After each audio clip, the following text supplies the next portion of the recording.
Every day thou daffst me with some device, Iago. I will no longer endure it. Nor am I yet persuaded to put up in peace what already I have foolishly suffered. Will you hear me, Roderigo? Faith, I have heard too much.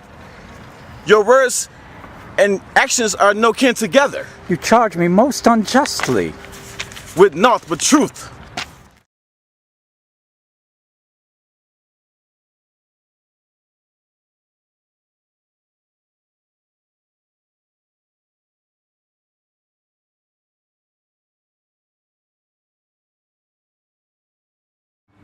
Let's go back to the beginning. You were born in 1970. Yes. In Chicago?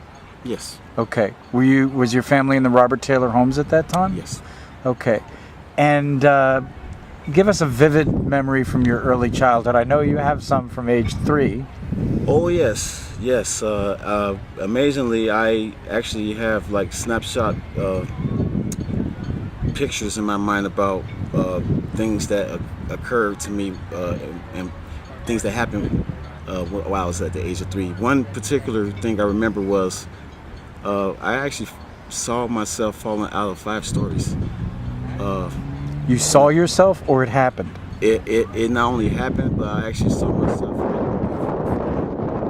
out of the window, and that was really something that I never could let go of. It was just one of those like moments that just stuck in my mind, and that was the only glimpse of what I remember at the age of 3. Just that accident alone. So what happened? Well, what happened was I was in my grandmother's house on the 5th floor, and there was no screens in the window, and I was not being looked upon, and next thing that happened, I ended up falling out the 5 stories. And how did you survive? I guess it was really, God's will for me to live and not die. But with me being that age of 3, it was said that I had ruptured my spleen. Had I been older, I would have been probably physically disabled for the rest of my life. But amazingly, when I fell on the ground, a lot of people would say, I tried to get you, I tried to, catch you, but I was told that once I fell, I looked around, stood up, and cried for my mom at the age of 3. Wow.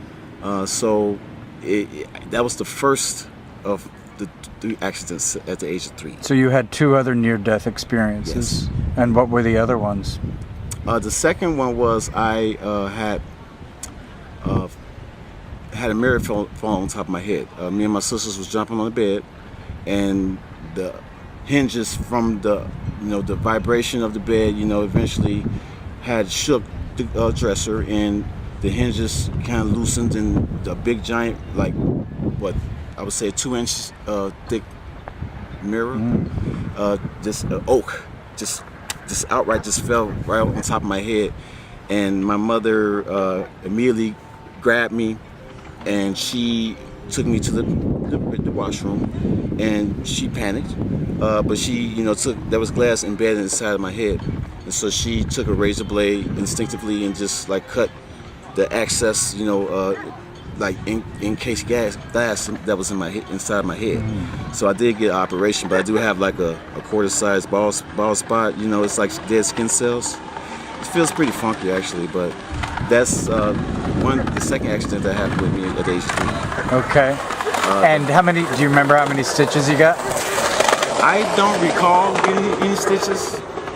There's not much that was told to me about that particular accident, but I do remember at the age of 3, they said when I was in the hospital, I was kind of like running down, the hallways, and you were running? Yeah, I was chasing the nurses, looking at age 3. At age 3, okay. I don't know. I guess I was. You were pretty funny. managed. All right.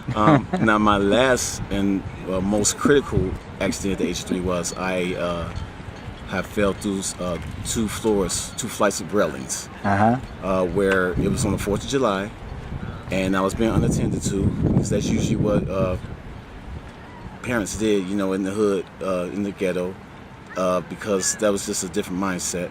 when it came to channel rearing. And for the life of me, I was lying on the concrete stairs. And my uncle, luckily, was coming from the grocery store. He saw me lying there, just motionless. And I was actually the color of blue. So much so that I was losing oxygen from my brain. And my uncle rushed me upstairs to my grandmother's house.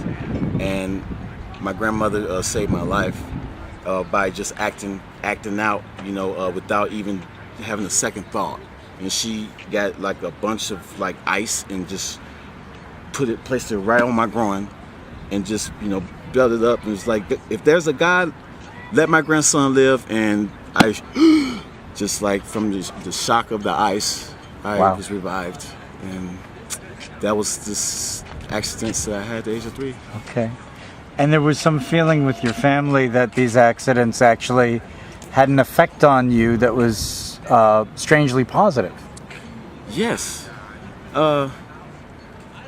It was as if I was like mutated into like a super cognitive based kid, because I was at the age of 3, something had triggered in me, and the doctors had told my mother that I had the mind of an 8-year-old, and that in order for me to, with the accidents that I had, he basically instructed her to have me build puzzles so that it could develop my motor skills, and rebuild my learning capacities. And I was building like 500 piece puzzles simultaneously, which was really Like multiple puzzles? Yeah. Uh-huh. It was amazing.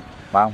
And people was really enthralled by the sight of that. Uh-huh. A 3-year-old prodigy kid who was building puzzles. Yeah. I mean, not even struggling at trying to figure out, trying to put in a piece and then it didn't fit. I would be very methodic in my action, and I was just building puzzles here. I built one here, and then all of a sudden I go to this one, and that created a new set of creativity. Uh-huh. I learned how to draw. Uh-huh. Where I could actually look at something and draw exactly where it was. I was pretty witty at the age of 3. Were you? Yeah, I was. I was like a smart ass, really. I mean, like you got a kid, that think it's like, wow, that kid is gonna be a really smart kid. So I was like one of those kids that Precocious. very precocious, very. And I guess I kind of like, as I grew, I was a pretty good kid growing up. I had a lot of fun in the projects. Life was good after my accidents. No worries in the world. Did you like to sing back then? As a matter of fact, I did.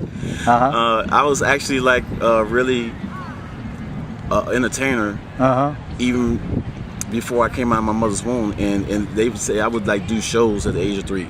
Really? Just like, yeah, I'd be in like the center of attention, and pretend like I was on stage. And, one of my favorite artists, of course, is Stevie Wonder. Yes.